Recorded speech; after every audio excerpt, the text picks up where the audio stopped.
दोस्तों नमस्कार। आशा है कि आप अच्छे होंगे, आपका दिन अच्छी तरह बीते। इसी के साथ हम इस वीडियो का शुभारंभ कर रहे हैं। तो आज हम चर्चा का विषय है, जैसे कि हमने कल बताया था कि महात्मा गांधी ने जिस भजन को गलत करके गाया और जो उनकी एक ख़ास पंक्ति है, हम उस पर बात करेंगे। तो पहले तो हम पूरा भजन गा देते हैं जिसको पूरी दुनिया जानती है। पूरी दुनिया गांधी की तरह चल रही है। तो महात्मा गांधी गीता का एक श्लोक हमेशा कहते थे, अहिंसा परमो धर्म है, यानी कि अहिंसा परमो धर्म है। जबकि पूर्ण श्लोक इस प्रकार है, अहिंसा परमो धर्मा धर्म हिंसा तदेव च। अहिंसा मनुष्य का परम धर्म है, किंतु धर्म की रक्षा के लिए हिंसा करना उससे भी श्रेष्ठ है। अब ये बताइए कि आधी अधूरी बात गांधी जी बताकर क्या हिंदुओं को मूर्ख बनाना चाहते थे आप? मुझे लगता है कि महात्मा गांधी ने इस्लाम को नहीं पढ़ा था। इस्लाम में ये परम धर्म की बात है ही नहीं, अहिंसा की बात है ही नहीं। इस्लाम में तो कहते हैं हिंसा हिंसा परमो धर्म, हिंसा ही परमो धर्म है। यदा यदा गैर मुस्लिम भवती, अगर गैर मुस्लिम होते हैं तो हिंसा परम धर्म है। तो महात्मा गांधी ने जो हिंसा परमो धर्म है, ये सिर्फ हिंदुओं को बढ़ाते रहे, पूरा अपनी पढ़ते थे। आगे है गीता का श्लोक है, धर्म हिंसा तदेव जय। लेकिन धर्म की रक्षा के लिए अगर हिंसा भी करनी पड़े वो जायज है। क्या आप अपने देश की रक्षा के लिए हिंसा नहीं करेंगे क्योंकि दूसरा हिंसालु है? अगर आप पर कोई अटैक कर रहा है तो क्या अपनी जान बचाने के लिए लड़ाई नहीं करेंगे? क्योंकि हमारा संविधान भी कहता है आप आत्मरक्षा कर सकते हैं। फिर हिंदुओं को कितना बड़ा धोखे में रखा गया महात्मा गांधी द्वारा उस इस्लाम की पैरोकारी करने में, जो हमेशा से हिंसा को प्रोत्साहित करता रहा है, जो हमेशा से हिंसा से ही फैला है। इनकी कितनी हदीसें हैं जो मोहम्मद साहब के उस कार्य का वर्णन करती हैं कि इस्लाम हिंसा से ही फैला है। धीरे धीरे हम सब चीज़ों पर आएंगे। अब दूसरा है, श्री राम का एक भजन और गाते थे, वो बड़े बड़े लोग गा रहे हैं। 26 जनवरी 15 अगस्त पर महात्मा गांधी के रिकॉर्ड किए जा रहे हैं वीडियो। और अगली है, रघुपति राघव राजा राम पतित पावन सीताराम, ईश्वर अल्लाह तेरो नाम सबको सन्मति दे भगवान। तो ये आपको जानकर हैरानी होगी, अल्लाह शब्द गांधी जी ने अपनी ओर से जड़ा। इस भजन के असली जनक थे पंडित लक्ष्माचार्य। मूल भजन अब मैं आपको बताता हूँ, श्री नम रामायण नामक हिंदू ग्रंथ से लिया, जो इस प्रकार है, रघुपति राघव राजा राम पतित पावन सीताराम, सुंदर विग्रह मेघा श्याम, गंगा तुलसी शालिग्राम, भद्रगिरीश्वर सीताराम, भगत जन प्रिय सीताराम, जानकी रमन सीताराम, जय जय राघव सीताराम। सन 1948 में एक फिल्म आई थी श्री राम भक्त हनुमान। उस फिल्म में भी इस भजन का मूल स्वरूप उपलब्ध है। इसमें कहीं भी अल्लाह शब्द नहीं आया, आ भी नहीं सकता इसे। तो दुख की बात है, बड़े बड़े पंडित और वक्ता भी इस भजन को बड़े ध्यान से गाते हैं। अभी जो लोक गायिका ने जो बिहार में जो गीत गाया, इसी गीत पर आपत्ति हुई, तो लग रहा है कि अब हिंदू जाग रहा है। अब हिंदुओं को नहीं, सारे गैर मुस्लिमों को जागने की जरूरत है। दुख की बात, तो यहां तक मंदिरों में भी ये गाया जाता है। हालांकि ये किसी भी रूप में महात्मा गांधी के प्रति असमानता प्रकट करने के लिए नहीं है, परंतु किसी भी हिंदू धर्म ग्रंथ से इस प्रकार की छेड़छाड़ भी उचित नहीं है। हम सबको इसके प्रति जागरूक होने की आवश्यकता है। तो जो ईश्वर और अल्लाह है, अब असली मूल रूप आ गया। ईश्वर और अल्लाह तेरा नाम, ये कैसे हो सकता है? ये इसलिए नहीं हो सकता कि जब ये पांचों कलमे पढ़ते हैं, वो पांचों कलमे भी मैं बता देता हूं, इस्लाम जब पांचों कलमे पढ़ता है, मेरे पे सारी चीजें हैं, डरने की जरूरत नहीं। उसमें कहीं भी अल्लाह के सिवा दूसरे को मानने की मनाही है। पढ़ देता हूँ। महात्मा गांधी को पता नहीं इस्लाम की समझ नहीं थी। जो लोग कहते हैं महात्मा गांधी ने बहुत कुछ किया, देखिए अगर एक भी गलती की आपने, और महात्मा गांधी ने तो एक नहीं अनेकों गलतियां की। हिंदुओं के नरसंहार के लिए महात्मा गांधी दोषी हैं, इस्लाम की पॉलिसी तो दोषी है ही, क्योंकि इस्लामिक तो इन्वेडर्स तो इसी ताक में रहे हमेशा से कि कैसे भी गैर मुस्लिमों को कत्ल करके उनको डरा धमका कर इस्लाम फैला दिया जाए। लेकिन इसमें हमारे जो हिंदू, जो सो कॉल्ड हिंदू अपने को कहते थे, उन्होंने भी बहुत बड़ा योगदान दिया। मैं आदरणीय भीमराव अम्बेडकर जी को सल्यूट करना चाहूँगा कि उन्होंने साफ साफ कहा इस्लाम को पढ़ने के बाद। उनको मौलवियों ने हैदराबाद के बुलाया कि मैं आप मुसलमान बन जाओ, उन्होंने साफ मना कर दिया। उन्होंने कहा कि इस्लाम एक गिरोहबंदी है, मैं इस्लाम में नहीं आ सकता, क्योंकि ये ऐसी गिरोहबंदी है जो इंसान को इंसान नहीं समझती। इसीलिए उन्होंने कहा था, क्या कहा था, इसलिए उन्होंने ये कहा था कि, अभी बताता हूँ, कलमा पढ़ लेते हैं।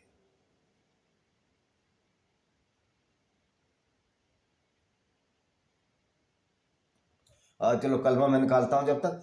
इसलिए उन्होंने कहा था कि सारे मुसलमानों का यहाँ से प्रत्यार्पण चाहिए, क्योंकि सारे मुसलमान उसी इस्लाम को मानते हैं जिसमें गैर मुस्लिमों के साथ हिंसा भरी हुई है। तो यही वजह था, अंबेडकर ने कहा था कि सारे हिंदू इधर आ जाएं। दलित और से उनका अभिप्राय नहीं था। और दलित जो लड़ाई थी अंबेडकर की, वो वेदों के खिलाफ तो कहीं नहीं थी। वो लड़ाई थी छुआछूत की, जो वेदों में उसका कहीं वर्णन ही नहीं है। तो देखिए 5 कलमे पढ़ देता हूं मैं, इनके 5 कलमे हैं, जिसमें कहीं भी ईश्वर अल्लाह का जिक्र नहीं है। और दूसरी बात यह है कि बड़े बड़े टिप्पणियां करते हैं लोग, भाई उन टिप्पणियों की कोई परवाह नहीं, हम सच्चाई बताते हैं। आप अगर ज़्यादा करोगे तो हम ये कमेंट ही ऑफ कर देंगे, क्योंकि हमारा विषय सही बात बताना है। और सही बात से ये साबित होता है कि इस्लाम शांति के लिए बना ही नहीं, जिसको कि मोहम्मद साहब शांति का प्रतीक बनाते थे। तो पहला कलमा है, इसको तैयब कहते हैं। ऐसे हमने 9 किताबें इस्लाम पर नहीं लिख दी। ये DS तोमर और TS तोमर, जिन्होंने कुरान ना पढ़ी होगी, वेद का एक अंश भी नहीं पढ़ा होगा, या टिप्पणियां करने आ जाते हैं और फिर कहते हैं हम क्षत्रिय हो। तुम यार क्षत्रिय हो या बल्लम हो, बाला हो, हमको क्या मतलब है? क्योंकि सारे क्षत्रिय तो बहादुर नहीं थे, कुछ तो इतने गद्दार और लालची थे, डरपोक थे, तो खुद मुसलमान बन गए। तो ये बहादुरी का ढोंग करना हमारे सामने ठीक नहीं है। तुम्हारी भी औकात हमको पता है सबकी। कौन सी हिंदू की जाति है जो डर की वजह से मुसलमान न बनी हो, तलवार के डर से सलवार ना पहन ली हो?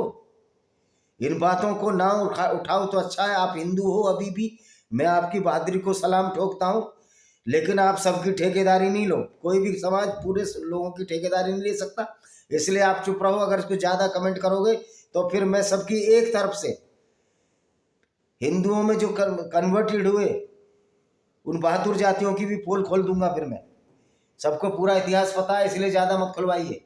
अच्छा है कि हम इस्लाम की आइडियोलॉजी के खिलाफ जो हम लड़ रहे हैं, विचारधारा के खिलाफ हम अपना समय व्यतीत कर रहे हैं, उस पर गौर कीजिए। हम ये भी नहीं कह रहे किसी मुसलमान को मारो, हमारी मुसलमानों से कोई दुश्मनी नहीं है, वो हमारे भाई हैं।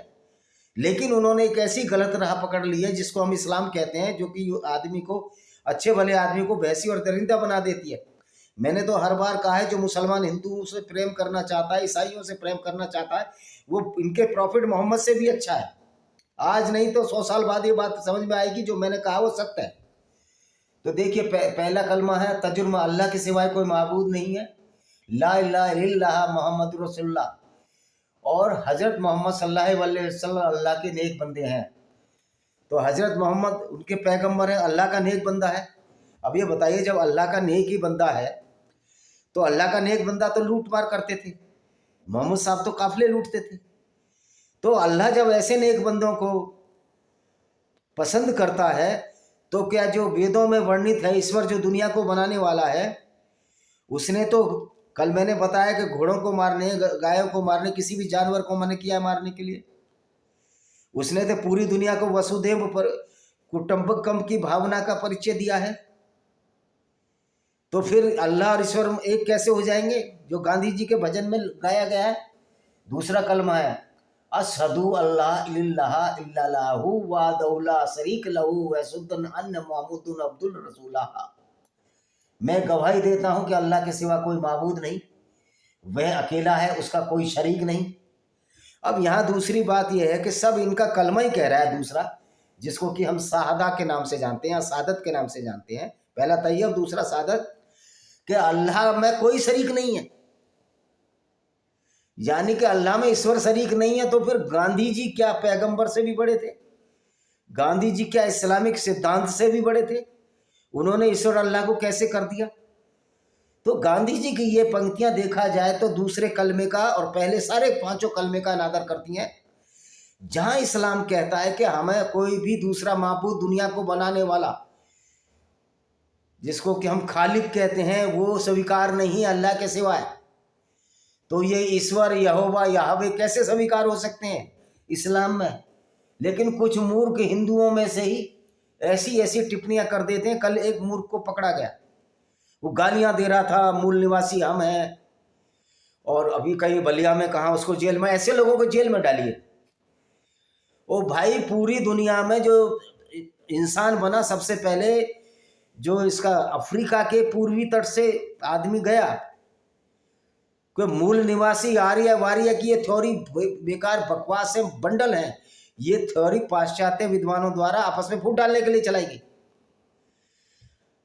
उस आदमी को, बलिया का जो आदमी था, जो महल मायावती का सपोर्टर है, मुझे नहीं लगा उसने कभी अनुवांशिकी पढ़ी होगी, कभी उसने मनुष्य का विकास पढ़ा होगा, कभी मनुष्य कैसे पूरी दुनिया में फैला वो पढ़ा होगा, मुझे नहीं लगता।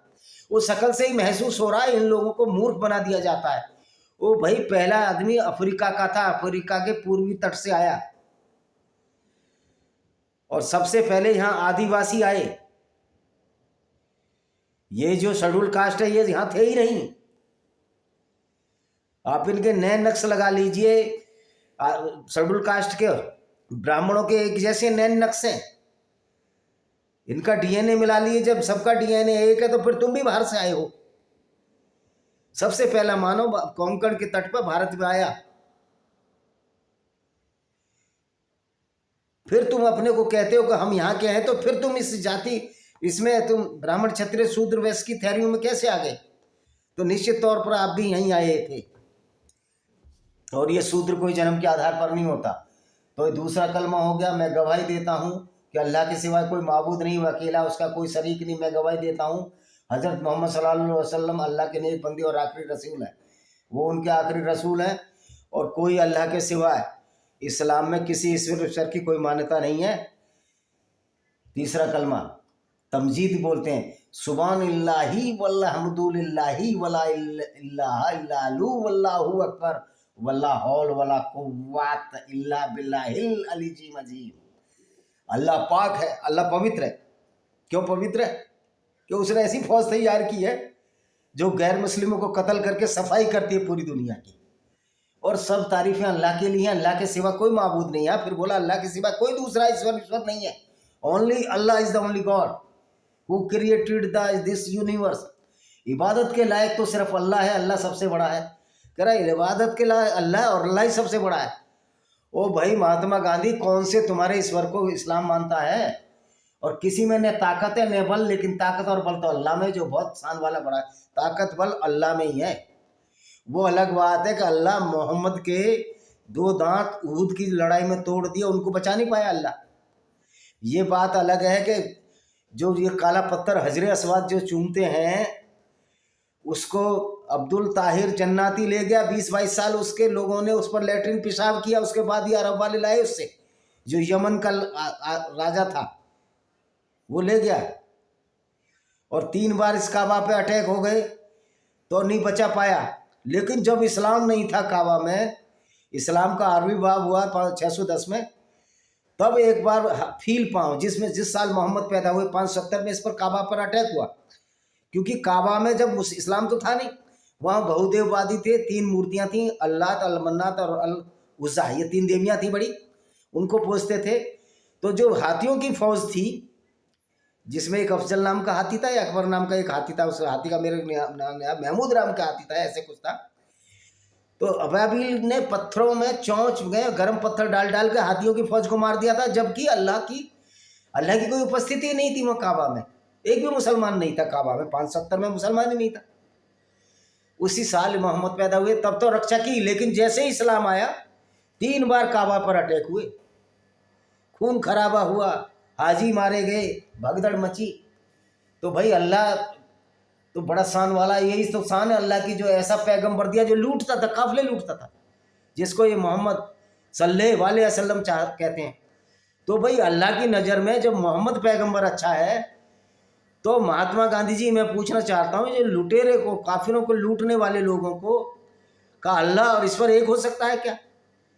क्या किसी हिंदू धर्म ग्रंथ में लिखा है, किसी सनातन वैदिक धर्म ग्रंथ में लिखा है कि आप लूट मार करो? किसी ईश्वर ने आपको आदेश दिया है कि लूट मार करो? तो महात्मा गांधी, आपका ज्ञान बहुत ही संकीर्ण था, आप लोगों को गुमराह करते थे, और मूर्तियां तो स्टालिन की भी गिर जाती हैं। जरूरी नहीं आपकी मूर्तियां हमेशा के लिए रहेंगे। स्टालिन की मूर्तियां गिरी, हम नहीं कहते कि मूर्तियां गिरें। मूर्ति रहने से हमें पता लगेगा कि ये वो आदमी है जिसने कि हिंदुओं का सर्वनाश कराया, एक घृणा का भाव उपजेगा। तो आपकी मूर्तियां तो रहनी चाहिए हमारे सामने। आपकी मूर्तियां देख देख कर तो रोष आता है हमारे अंदर। आपने उस खलीफात में लाखों करोड़ों लाखों हिंदुओं के औरतों के साथ बलात्कार करवा दिया। जो खलीफा की लड़ाई लड़ रहे थे केरल के मुसलमान, क्यों लड़ रहे थे, इसकी वजह में जाएंगे आप। हेफा में द्वितीय विश्व युद्ध हुआ था 1900 नहीं, प्रथम वर्ल्ड वार की बात है, 1905 में जो शुरू हुआ था युद्ध, उसमें हेफा में जो हमारे हिंदू राजपूतों की सेना गई, तो खलीफात के खिलाफ जो ब्रिटेन के लिए लड़ रहे थे हमारे हिंदू राजपूत, हेफा में उस ओटोमन साम्राज्य को, जो तुर्की की सेना थी, उनको भाले और बल्लमों से जीत लिया। उनका साम्राज्य खलीफात का अंत हो गया। और तब कमाल अतातुर्क तुर्की के राष्ट्रपति बने, जो बड़े उदारवादी थे। हालांकि आज जो बैठा है रजब तैयब एर्दोगन, ये तो बड़ा ही कट्टर है, लेकिन इसको भी पता है कि इस्लाम में जान नहीं है, इस्लाम एक खोखली आइडियोलॉजी है। महात्मा गांधी उसकी तारीफ करते रहते थे। तो यहाँ देखिए, चौथा कलमा तौहीद भी हमने पढ़ दिया। तौहीद पढ़ी अभी नहीं पढ़ी, तीसरा कलमा तमजीद पढ़ी है, तौहीद पढ़ते हैं जी अब। ला इलाहा इल्लल्लाह वहदहु ला शरीक लहु लहुल मुल्क व लहुल हम्दु युही व युमीत व हुवा यहय्युल ला यमूत अबदन अबदा जुल जलाली व इकरामी बियदिहिल खैर हुवा अला कुल्ली शैइन कदीर। देखो, इसमें मैं अरबी पढ़ता हूँ, कुछ अर्थ समझ में आ रहे हैं। अल्लाह के सिवा कोई माबूद नहीं, इबादत के लायक वह है, वह एक है, उसका कोई साझीदार नहीं, सब कुछ उसी का है, और सारी तारीफें उसी अल्लाह के लिए हैं। वही जलाता, वही मारता, और वो जिंदा है, उससे हरगिज़ कभी मौत नहीं आएगी। वो बड़े जलाल है, ताकत वाला, बुजुर्गी वाला, अल्लाह के हाथ में हर तरह की भलाई है, वह हर चीज़ पर कादिर है। फिर इससे बोला है 5 कलमों में कि अल्लाह के सिवाय कोई पूजनीय नहीं है। तो ये रघुपति राघव राजा राम पतित पावन सीताराम, ये ईश्वर अल्लाह तेरा नाम कहाँ से आ गया भाई? ये तो है ही नहीं भजन में। तो महात्मा गांधी और राम पुनियानी जैसे लोग जो आज के अपने आप को धर्मनिरपेक्ष करते हैं, और ये सारे धर्मनिरपेक्ष लीडर, सारे धर्मनिरपेक्ष सब उन लोगों से भाईचारे की बात करते हैं जो इस्लाम, जिसमें भाईचारा है ही नहीं। तो भाईचारा है ही नहीं इसमें। तो ऐसे लोगों को समझाने की जरूरत है, समझने की जरूरत है वास्तविकता क्या है।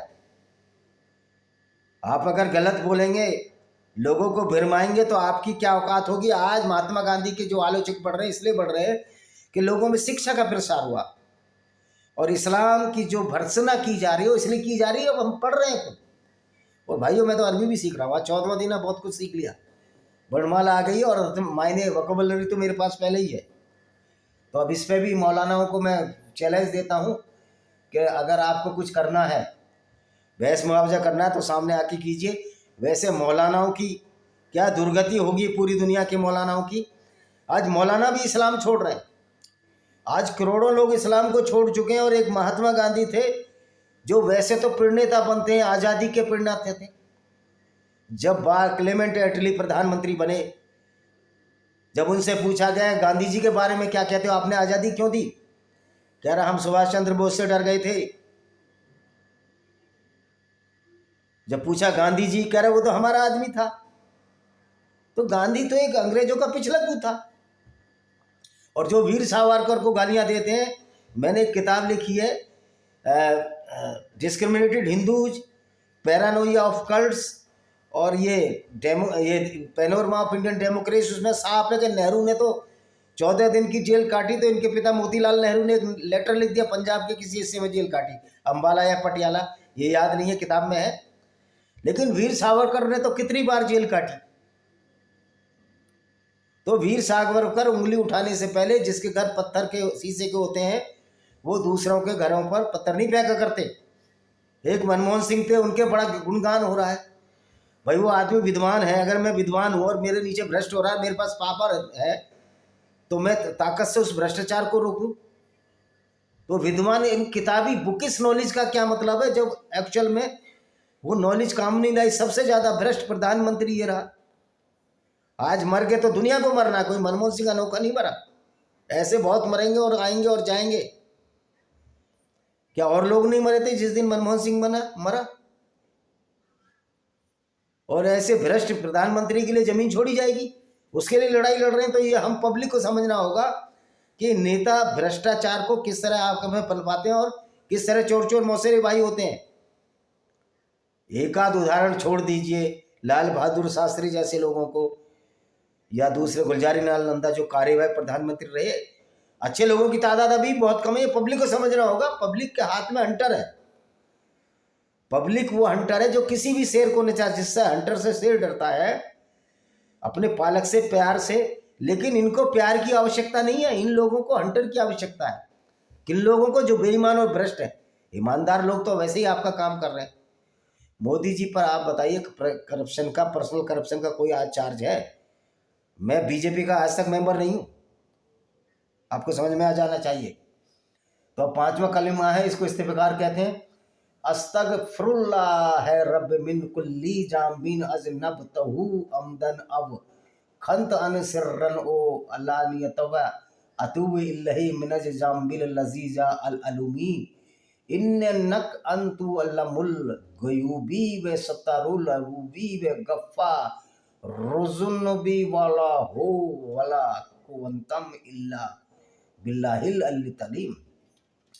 जिसका हिंदी अनुवाद है, मैं अपने परवरदिगार अल्लाह से अपने तमाम गुनाहों के लिए माफ़ी मांगता हूँ जो मैंने जानबूझकर किए या भूल कर, छिप कर किए, खुल्लम खुल्ला किए। तौबा करता हूँ उस गुनाह से जो मैं जानता हूँ, उस गुनाह से जो मैं नहीं जानता। तो अल्लाह बेशक तू गैब की बातें जानने वाला और ऐबों को छिपाने वाला है, गुनाहों को बख्शने वाला है, और गुनाहों से बचने और नेकी करने का ताकत नहीं अल्लाह के बगैर। जो अल्लाह में ही है जो गुनाह माफ़ करता है। अच्छा ये बताओ, कोई भी मुसलमान 5वां कलमा पढ़ रहा है, अल्लाह के सामने अपनी बुराइयों की क्षमा मांग रहा है, तो ये तो अल्लाह ही तो बुरा बनाता है उनको। ये अल्लाह की आदेश जो कुरान है, हालांकि मैं अल्लाह को काल्पनिक मानता हूँ, ये अल्लाह का आदेश कुरान ही तो कहता है कि गैर मुस्लिमों को कत्ल कर दो। चैप्टर 9:5 क्या कहती है? यही तो कहती है। चैप्टर 5:33 क्या कहता है? अल-माइदा की यही तो कहती है। 34 बार गैर मुस्लिमों को कत्ल करने की बात लिखी है। तो ईश्वर जो है तो ये तो नहीं कहता, कहीं वेदों में तो कहीं नहीं लिखा किसी गैर मुस्लिम को, गैर हिंदू को मार दो। वेदों में अगर गीता जो उपदेश है तो दुष्टों को दलन करने के लिए बात कहती है। तो क्या ये दुष्ट नहीं है जो सिर्फ इसी बात पर कि जो हिंदू है या ईसाई है, यहूदी है, उसको कत्ल करना है? क्या ये किताब दुष्ट वाली किताब नहीं है? ये दुष्टता नहीं फैलाती है किताब? मैं आज फिर कह रहा हूँ, वो मुसलमान बहुत अच्छे हैं जो हिंदुओं से एकता चाहते हैं, ईसाई और यहूदियों से एकता चाहते हैं, क्योंकि वो लोग पैगंबर अल्लाह से अच्छे हैं, पैगंबर से भी और अच्छे, अल्लाह से अच्छे रहे, क्योंकि वही भाईचारे का संदेश दे रहे हैं। वो ही मुसलमान हमारे भाई, उनसे हमें आशा है कि वो इस्लाम को छोड़ेंगे, इस्लाम की धज्जियाँ उड़ाएंगे। और ये कहते हो सब कुछ अल्लाह करता, भाई कुछ भी अल्लाह नहीं करता, क्योंकि अल्लाह एक काल्पनिक चीज़ है। मेरे मुसलमान भाइयों, पाकिस्तान के मुसलमान भाइयों, आप सच्चाई को समझो। आपको स्वयं कर्म करना है। गीता का उपदेश है कर्म किए जा फल की इच्छा मत कर। तो ये अल्लाह झूठ है। और एक अल्लाह जो दूसरों को लुटे रहा, दूसरों को कत्ल करवा रहा है, उसको ईश्वर अल्लाह के नाम से जो महात्मा गांधी ने ईश्वर की भारी बेइज्जती की है, उनको इतिहास क्षमा नहीं करेगा। और उनके जो वंशज हैं उनको पब्लिक से, हिंदुओं से, गैर मुस्लिमों से माफ़ी मांगनी चाहिए। इसी के साथ मैं इस वीडियो को विराम देता हूँ। वंदे मातरम। जय हिंद। आपका दिन शुभ हो।